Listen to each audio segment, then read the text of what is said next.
지난주부터 하나님을 알아가는 말씀을 함께 나누자라고 하고 좀 한 구절 한 구절이 아니라 권별로 성경 전체를 통해서 하나님의 이야기를 통해서 하나님을 좀 알아가고 특별히 한 권씩 창세기면 창세기, 출애굽기면 출애굽기 한 권을 전체를 보면서 그것은 한 구절이 아니라 전체 흐름 속에서 그 전체 스토리 속에서 하나님이 어떻게 행하셨는지를 보면서 하나님의 스타일을 알고 하나님의 마음을 알아갔으면 좋겠다라고 말씀드렸습니다. 이걸 이제 미시적으로 성경을 보는 것이 아니라 거시적으로 성경을 보는 것인데요. 거시적으로 성경을 보고 함께 말씀을 나누면 저도 사실 성경 공부할 때는 좀 해봤지만 이걸 설교로는 이번에 처음 시도해 보는 거예요. 거시적으로 성경을 보고 말씀을 나누는 것. 오늘은 두 번째 시간으로 출애굽기를 해보려고 합니다. 출애굽기 말씀 6장 7절 말씀인데 출애굽기 전체를 통으로 함께 보면서 말씀을 나누겠습니다. 출애굽기 전체를 통해서 하나님이 어떠하신 모습을 갖고 계신가, 하나님은 어떤 스타일이신가를 살펴보면 내시는 하나님이라고 말할 수 있습니다. 뭘 내시는 하나님일까요? 화내시는 하나님? 짜증내시는 하나님? 여러분 뭘 내는 사람이 사람들한테 인정을 많이 받죠? 돈 내는 사람. 오늘 우리 이해 집사님 밥 내는 사람, 떡 내는 사람. 하나님은 어떤 분이실까요? 뭘 내시는 분일까요? 한번 살펴보십시다. 한번 생생 내시는 이러는데 첫 번째 기를 내시는 하나님. 두 번째는요. 티를 내시는 하나님. 생생 내신다고요. 하나님은 티를 내시는 하나님. 길 내시고 티 내시고. 세 번째는 곁을 내주시는 하나님. 세 가지입니다. 이 세 가지를 가지고 오늘 한번 출애굽기의 스토리 속에서 하나님이 길을 어떻게 내시는지, 티를 어떻게 내시는지, 곁을 어떻게 내시는지를 함께 말씀을 나눠보겠습니다. 첫 번째 길 내시는 하나님입니다. 출애굽기에서 대표적인 사건, 애굽을 탈출시킨 사건 아닙니까? 출애굽 사건에서 여러분 가장 주목하는 사건, 모든 사람이 가장 많이 아는 사건이 뭘까요? 홍해 사건입니다. 홍해가 갈라져서 건너간 사건이 있죠. 앞에는 홍해 바다가 있고 뒤에는 애굽 군대가 쫓아와서 샌드위치가 되어 있는 상황. 어떻게 할 수가 없는 상황. 이제는 완전히 궁지에 몰려버린 어찌할 길이 없는 상황. 문제를 해결할 수 없는 그런 상황에 놓였습니다. 그때 하나님께서는 모세에게 말씀하시죠.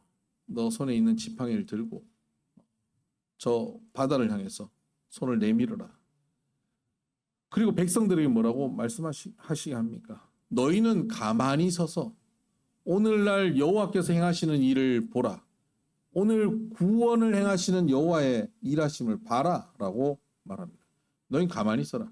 자꾸 백성들이 불안해하고 염려하고 원망하고 그러니까 그렇게 말하는 거 멈추고 하나님이 어떻게 일하시는지를 봐라 라고 했더니 하나님께서 그 밤에 동풍을 일으키셔서 바다의 물을 말리신, 그리고는 그 길을 바다 밑에 감추어졌던 길을 여셔서 가게 하십니다.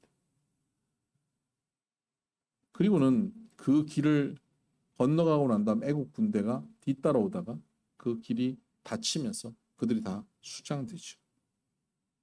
바다 밑에 길을 내시는 하나님. 상상을 할 수 있었겠습니까? 아니 하나님이 어떻게 도우실까? 상상이 됐겠어요? 야 이젠 끝났다. 여긴 길이 없다. 이런 순간 아니겠습니까? 여러분 살다 보면 우리가 궁지에 몰리고 어려운 처지에 놓였을 때 야 이제는 길이 없다. 이젠 끝이다. 방법이 없다 하는 순간이 있죠. 그때 하나님께도 길이 없을까요? 방법이 없을까요? 아니요. 하나님은 홍해 앞에서도 길이 있으셨던 하나님이십니다. 누가 감히 상상이라도 했겠습니까? 상상을 초월하는 역사로 길을 내시는 분이 하나님이심을 믿으시길 바랍니다. 굉장히 창의적이시죠. 오늘 우리의 삶 가운데도 하나님은 이렇게 놀랍게 창의적으로 길을 내시는 하나님이심을 여러분 믿으셔야 합니다. 길을 내시는 하나님이세요. 출애굽기에 보면 이렇게 홍해 밑에 바다 밑에만 길을 내신 분이 아니라 한 사람이 인생 가운데도 새 길을 내시는 모습을 보게 됩니다. 출애굽기 처음 시작할 때 모세가 등장하는데요. 모세의 인생에도 하나님은 길을 내셔요. 사실 모세가 태어나던 그 상황, 그 시대에는 역사적 배경이 그렇습니다. 예전에 창세기 끝에 요셉이 애굽의 총리가 되면서 가족들이 다 애굽에 와서 정착하고 그들이 이제 수백 년이 흘러가면서 히브리 민족이 돼가거든요. 그렇게 300여 년이 흘렀습니다. 그 흘러가는 가운데 이 애굽의 왕조가 바뀌어요. 왕조가 바뀌는데 이 요셉이 와서 총리가 됐을 때는 외부에서 내려왔던 왕조가 그 애굽을 다스렸는데 이제 시대가 바뀌면서 그곳에 원래 원주민들이 쿠데타를 일으키고 그들이 왕권을 장악합니다. 그러니 이 사람들의 정책은 뭘까요? 외부에서 온 사람들, 이민자들을 배척하는 정책을 쓰죠. 근데 그 이민자들 중에 인구가 굉장히 급속도로 성장하는 이민자가 있었는데 그 사람들이 누구냐면 히브리 민족이에요. 이 사람들이 인구가 많아져서 결국 이 애굽이 그들의 나라가 될까봐 두려워서 정책을 씁니다. 아들이 태어나면 산파한테 죽이라는 거예요. 근데 산파가 그걸 잘 못하는 거예요. 잘 못하면서 자꾸 핑계는 우리가 가기도 전에 애를 낳아버립니다. 그렇게 핑계 대니까 다른 정책을 써요. 산하 제한 정책 중에 다른 정책을 쓰는데 아들이 태어나면 모든 집은 그 아들을 나일강에 던져요. 죽여라. 그때 태어난 아들이 모세입니다. 이런 사람을, 이런 인생을 향해서 참 팔자가 사납다 이렇게 표현하죠. 어떻게 이렇게 팔자가 사나워서 그때 딸도 아니고 아들로 태어나냐 이 말이에요. 아들로 태어났습니다. 근데 그 아들이 너무 예뻐서 버릴 수가 없는 거예요. 그래서 그 집에서 이 아들을 품고 키우는 겁니다. 근데 우는 소리가 점점 나가니까 이제 감출 수가 없는 상황이 되는 거예요. 그때 이 가족에서 방법을 찾습니다. 우리가 할 수 있는 최선의 방법은 나일강에 던져야 되는데 그냥 던지지 말고 갈대 상자를 만들고 역청과 진을 발라서 물이 들어오지 않게 만들어서 그 갈대 상자에 모세를 넣어서 이 아이를 넣어서 나일강에 띄우자. 혹시 아냐? 거기에 길이 있을지 하고 띄웠습니다. 그 띄워놓고 모세의 누나는 저쪽에 서서 봅니다. 마치 홍해 앞에서 여호와의 구원하심을 가만히 서서 보라라고 말씀하신 것처럼 모세의 누나도 가만히 서서 보는 거예요. 하나님의 구원하심을 보는 거예요. 그때 마침 애굽의 공주가 그곳에 온 거예요. 그리고 울음소리가 들리는 겁니다. 저게 뭐냐? 가져와 봐라. 갈대 상자에 아이가 있어요. 뻔하죠. 히브리 민족의 아이인 거 뻔합니다. 근데 이 공주는 아들이 없었어요. 아이가 없었어요.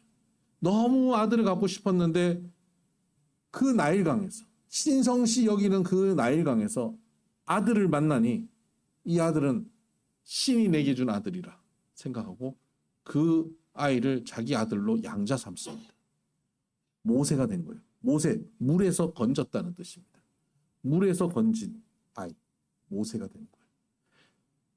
생존 자체가 안 되던 시대에 생존할 수 있는 길을 하나님께서 여신 거예요.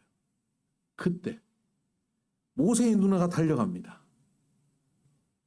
아니, 혹시 이 아이를 키우실 겁니까? 내가 내 아들 삼으려고. 그러면 잘 됐습니다. 마침 이 아이에게 젖을 줄 수 있는 어떤 아주머니를 내가 아는데 소개해도 될까요? 알바 쓰실래요? 뻔하죠. 이 애를 버린 집안의 애구나 뻔히 보이는데 공주의 마음에 감동이 있어서 그래 그 여자를 데려와봐라. 누굴 데려왔겠습니까? 모세 엄마가 온 거예요.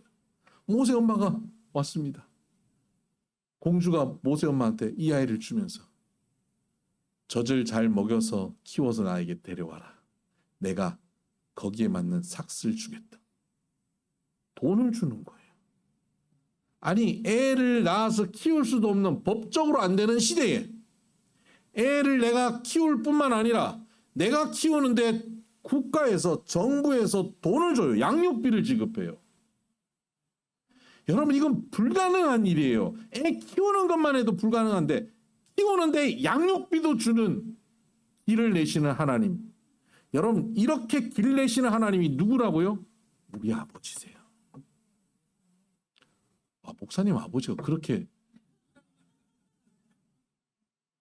우리 아버지예요. 근데 여러분 아버지시기도 해요. 믿습니까? 우리의 아버지. 창의적으로 길을 내시는 우리 아버지. 홍해 밑에 길을 내시는 우리 아버지. 살 수 없는 곳에 살려주신 것뿐만 아니라 겨우 생존만 하게 하신 게 아니라 돈까지 받아먹어 살게 하신 하나님. 뿐만 아니라 어느 정도 젖먹여서 키웠더니 나중에 어디 보냅니까? 왕립학교에 입학시킵니다. 살 수도 없는 애가 교육도 받을 수 없는 상황에 최고의 교육기관 왕립학교에 보내서 왕자로 키워버립니다. 여러분 이 하나님을 믿고 사시기를 바랍니다. 이 하나님이 내 하나님이고 내 아버지라는 사실을 믿으면 그 하나님은 오늘도 길을 내시는 하나님이심을 경험하게 될 것입니다. 저는 미국 유학을 결정하고 미국 유학을 가려고 할 때 막 길이 막히는 거예요. 원래 열려있던 길이 막 막히는 거예요. 안 돼요. 근데 그때 이 말씀을 묵상하면서 아멘 했어요. 길을 내시는 하나님. 모세가 생존도 할 수 없는데 생존하실 뿐만 아니라 돈도 받게 하고 유학길 최고의 교육을 받게 하신 하나님. 나에게도 이렇게 인도하시겠지. 아멘 했어요. 그래서 제가 미국 갈 때 제 영어 이름을 모세라고 지었어요. 모세스리. 그래서 미국 갔습니다. 그 이후의 이름 간증이 많지만 그곳에서 하나님께서 다 먹여 살리시고 다 교육받게 하시고 논문도 잘 쓰게 하시고 학위 받게 하시고 다 마치게 인도하셨어요. 하나님이 인도하셨던 그 걸음을 저도 경험했어요. 불가능한 길에 하나님께서 길을 내시고 그 길을 열어가시는 경험을 분명히 합니다.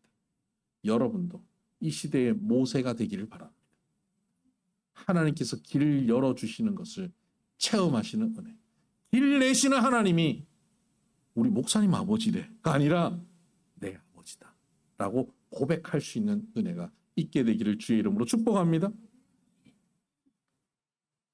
두 번째는 티를 내시는 하나님. 하나님은 뭘 하시면 자꾸 티를 내셔요. 예수님이 말씀하셨잖아요. 오른손이 한 일을 왼손이 모르게 하라 그러셨는데 하나님이 오른손이 한 일 다 알게 하시고 왼손이 한 일 다 알게 하셔요. 왜 그러실까요? 출애굽 사건을 보면요. 하나님께서 애굽에서 탈출시키시는데 10가지 재앙을 주십니다. 마지막에 장자의 죽음이 임할 때 비로소 완전히 그들이 꺾입니다. 바로 왕이 그때 꺾이고 나가라 하고 내보내죠. 내보내고 나서 또 뒤따라 와가지고 죽이려고 하다가 그들 다 수장되고 말죠. 왜 하나님은 하나님이 능력 있으시면 그냥 10가지 재앙까지 할 거 없잖아요. 그 10가지 재앙 하느라 시간도 많이 걸리고 몇 개월의 시간도 걸렸거든요. 그 10가지 재앙을 주시는 과정 속에서 서로 피곤한 거예요. 처음에 물이 다 피로 변하고 개구리가 튀어나오고 이가 많아지고 이때는 히브리 민족도 피곤하게 됐었어요.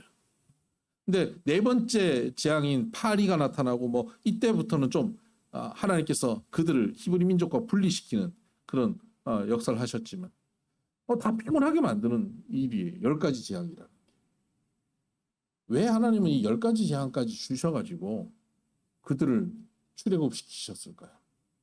능력에 한계가 있으셔서 그러셨을까요?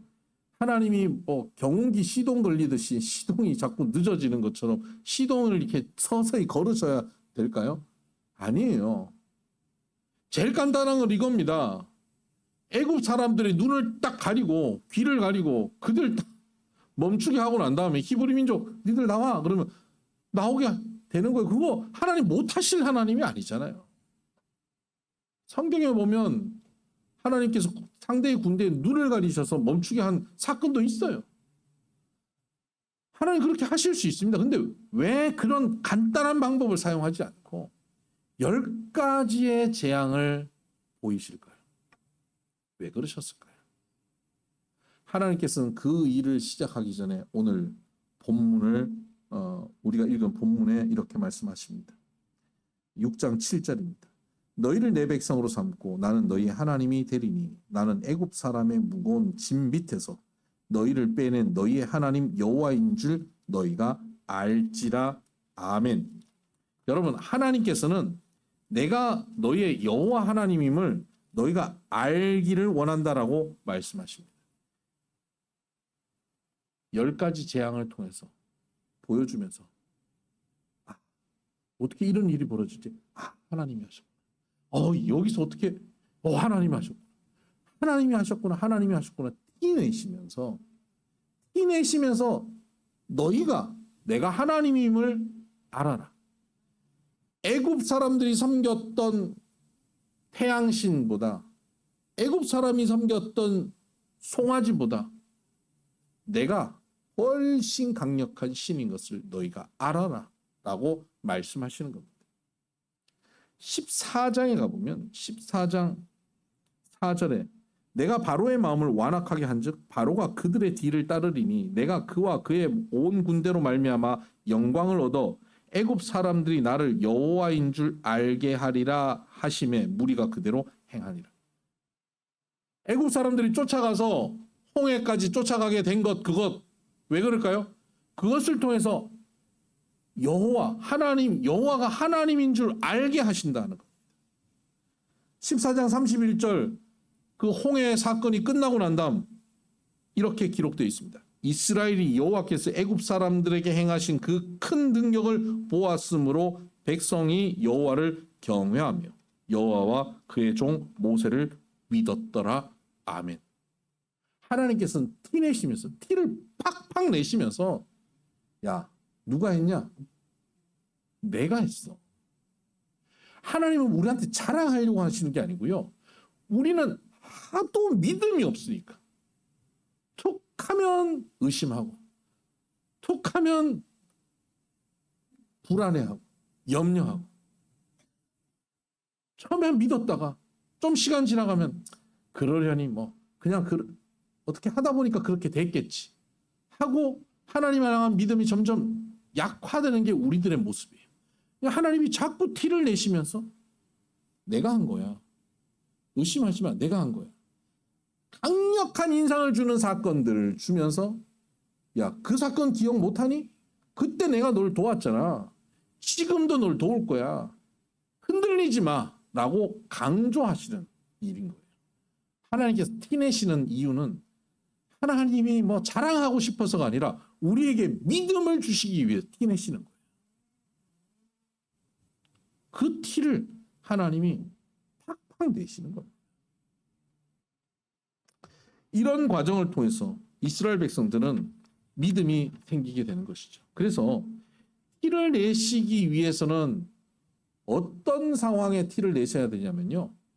이 일이 자꾸 안 되고 꼬이는 상황이 돼야 티를 내실 수 있는 기회가 생기는 거예요. 뭐 잘 되고 있는데 하나님이 좀 도와주시면 이게 내가 잘해서 되는 건지 하나님 도와서 잘 되는 건지 잘 몰라요.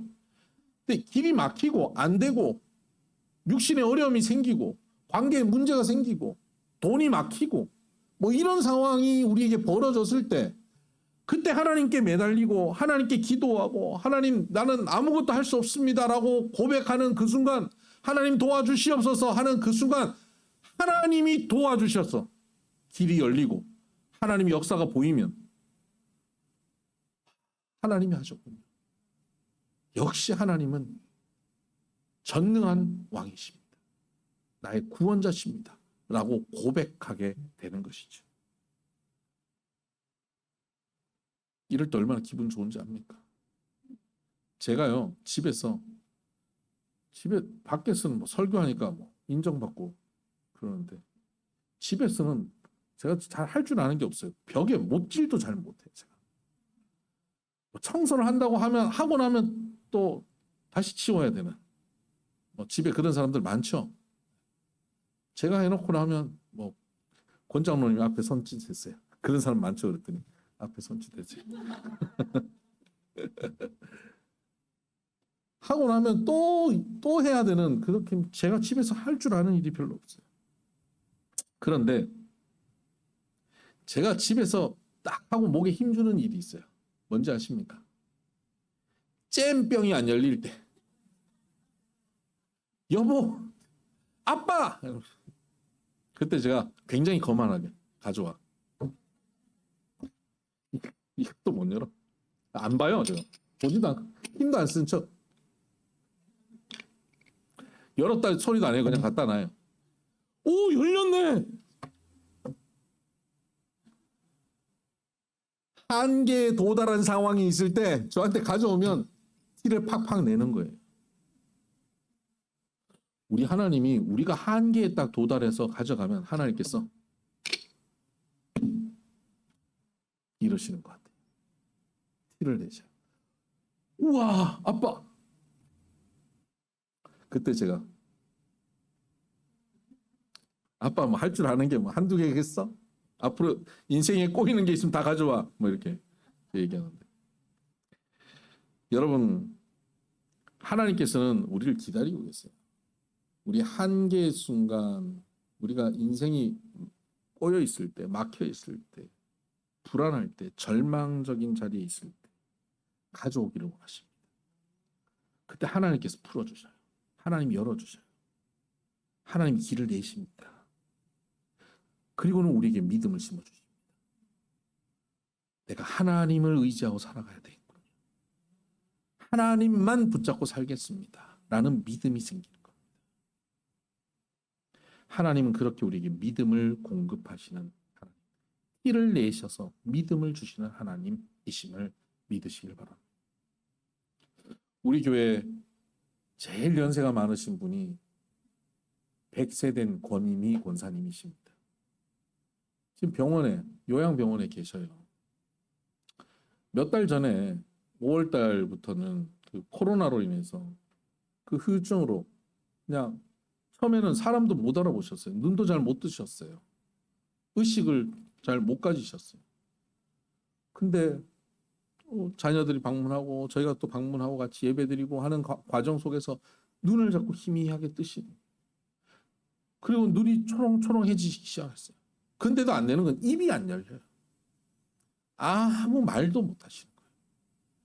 뭐 아들 된 우리 고철재 집사님 얼마 전에 세례 받으셔서 이제 신앙생활 막 시작했잖아요.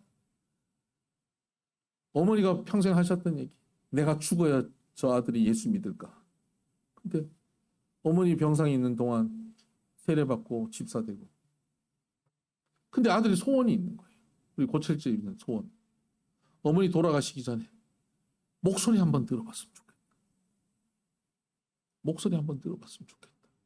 그 소원이 있어서 어머니 옆에 가서 울어요. 예배 시간에도 오시면 맨날 울어요. 누나가 맨날 구박해요. 야, 왜 오냐? 맨날 구박해요. 울어요. 마음의 소원을 갖고. 근데 지난 주간에 어머니한테 가서 하나님 아버지 감사합니다. 아멘. 엄마 아멘 해봐. 그때 누워 계신 어머니가 아멘. 입이 열려버렸어요. 지난 금요일날 저희가 신방 가서 예배 드리는데 아멘 아멘 10번도 넘게 하시는 거예요. 다른 단어는 안 해요. 아멘만 하셔요. 하나님이 티내시는 거예요. 입을 열었는데 돈 좀 줘라 이런 말씀하셨으면 얼마나 답답합니까?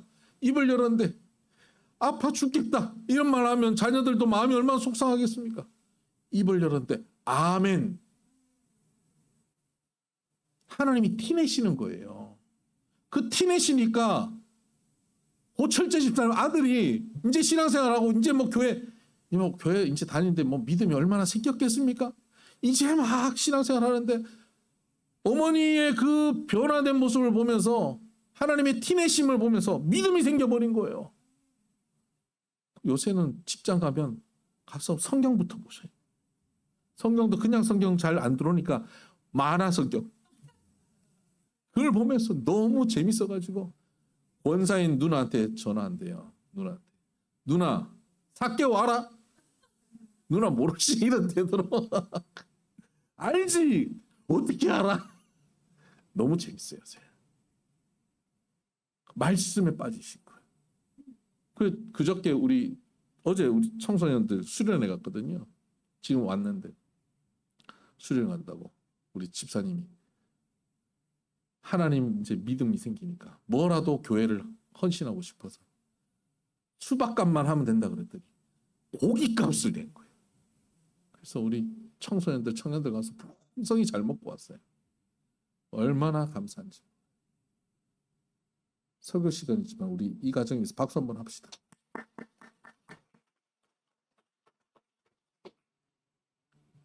티내시는 하나님.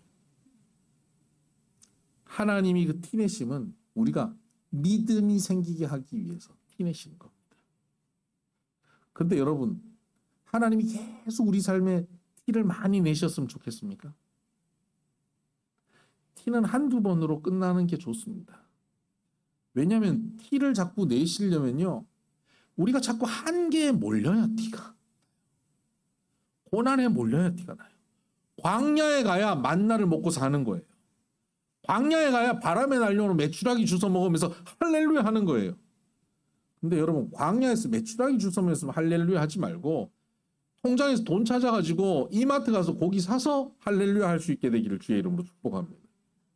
이게 광야에서 먹고 사는 하나님이 티내심으로 아멘 하지 말고 가나안 땅 가서 하나님 주시는 풍성함, 일상의 풍성함 속에서 하나님을 향한 믿음의 고백을 가지면 하나님께서도 자꾸 티 안 내셔도 되잖아요. 티 자꾸 내면 티 내는 분 입장에서도 자꾸 모양이 빠져요. 그렇잖아요. 그러니까 하나님 자꾸 모양 빠지게 하지 말고 하나님 티 안 내셔도 우리가 말씀을 통해서 하나님을 믿는 믿음이 일상 속에서 이 믿음이 생겨가기를 주의 이름으로 축복합니다. 마지막 세 번째는 곁을 내주시는 하나님. 출애굽기 전체는 40장으로 되어 있습니다. 근데 지금까지 말씀드렸던 이런 재밌는 스토리들은요, 18장까지 나오고 맙니다. 9장부터는 시내산에 가서부터 하나님께서 이스라엘 백성들에게 하시는 말씀이 나오는데 어떤 법을 지켜라, 어떻게 해라, 제사는 어떻게 지내야 된다. 그리고 특별히 출애굽기 읽으면서 18장까지는 재밌게 있다가 19장, 20장 들어가면서부터 10계명 나오고 이러면서부터 성경을 덮어버리는 경우들이 생기는데요. 정말 어려운 건 뭐냐면 성막을 짓는 이야기. 성막 짓는데 청색, 자색, 홍색 실을 뭐 어떻게 하고 뭐 꿰 실을, 배실을 가지고 어떻게 하고 너무너무 피곤해요. 인테리어 전공, 그 디자인 전공 설계하시는 분이 이걸 읽으면서 하나님 진짜 해도 너무한다 그러더라고요. 어떻게 이렇게 디테일하게 이렇게 설명하니? 요즘도 뭐 디자인에도 이렇게 디테일하게 못한대요. 디테일하게 설명하신다. 왜 그렇게 설명하시는지 아십니까? 성막이 뭐길래? 성막은 이스라엘 백성들이 사는 그 진 가운데, 그 땅 가운데 하나님의 성막을 중심에 세우고 거기에 하나님이 임재하셔서 함께 거하시는 공간이 성막입니다. 근데 우리는 원래 하나님 앞에 가면 다 죽임을 당합니다. 시내산에 갔어도 하나님께서 백성들이 가까이 올라오지 못하게 하라. 그들이 죽을까 한다. 하나님이 임재하시는 곳에 죄 있는 백성들이 가까이 오면 그들이 그 하나님 거룩하심 때문에 죄 있는 그들이 다 죽어버리게 돼요. 죽는 거예요. 그래서 하나님과 우리는 함께 할 수가 없는 존재예요. 거룩하신 하나님과 죄인인 우리가 어떻게 함께 동시에 같은 곳에 있을 수 있습니까? 못 있어요. 거룩하신 하나님 앞에 우리는 다 죽어서 없어져 버립니다.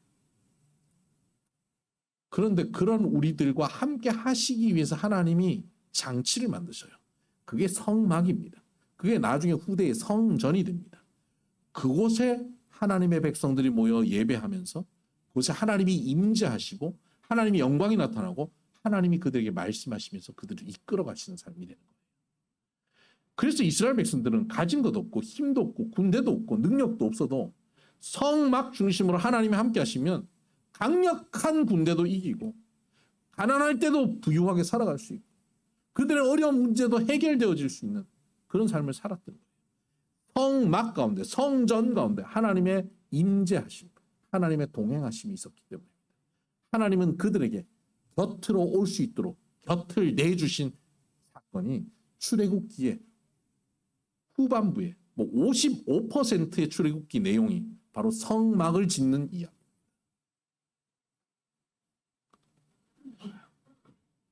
그만큼 중요하다는 거예요. 여러분, 하나님께서 오늘 우리와 함께 계시는 이 일이 얼마나 중요한 일인지, 이게 그냥 되는 일이 아닙니다. 하나님이 여러분과 함께 하십니다. 이 이야기가 그냥 오는 이야기가 아니라 그렇게 될 수가 없는 일이에요. 개인인 우리에게 하나님 계시면 우린 죽어요.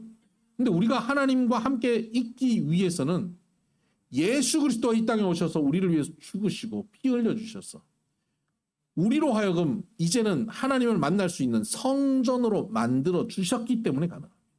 그래서 과거에는 성막, 성전을 이렇게 만들었지만 이제는 어떻게 됩니까? 예수 그리스도를 믿는 우리들이 너희가 성전인 것과 성령이 너희 가운데 계시는 것을 알지 못하느냐라고 말씀하셨습니다. 우리가 성전 됐습니다. 교회 공동체가 성전이란 말이에요. 여러분, 우리 힘으로 도저히 감당할 수 없을 때 우리와 함께 하신 하나님이 도우십니다. 길을 내십니다. 티를 내십니다. 그래서 믿음을 주십니다. 그 하나님을 어디서 만납니까? 성전에서 만납니다. 그 하나님이 우리와 동행하시는데 성전을 통하여 동행하십니다. 성전이 뭐죠? 교회 공동체입니다. 우리가 성전이에요. 우리가 이렇게 함께 모일 때 이 예배의 자리에 하나님께서 임재하십니다. 하나님의 영광이 나타납니다. 이곳에서 하나님께서 우리에게는 새로운 힘과 능력과 지혜와 사랑을 공급하십니다. 우리에게 새 소망으로 일어나게 하십니다. 여러분, 또 한 주간 살아갈 겁니다. 거친 땅을 살아가기도 하고 막혀있는 문제 앞에 서기도 합니다. 도저히 해결할 수 없는 상황 속에 우리가 놓일 수도 있습니다. 하나님이 우리와 함께 하시면 그 모든 어려움들이 한순간 해결될 수 있습니다. 하나님 함께 하시면 하나님께서는 그곳에 길을 내십니다. 그리고 길을 내시는 과정을 통해 하나님이 길을 내시고 우리에게 믿음이 생기게 합니다. 믿음이 생긴 우리들이 또 모이면 이곳이 성전되어 하나님과 동행하는 인생을 살 것입니다. 내시는 하나님, 이 내시는 하나님이 또 한 주간 저와 여러분과 함께 하시며 하나님의 귀한 구원의 일을 이루어 가실 줄 믿습니다. 기도하십시다.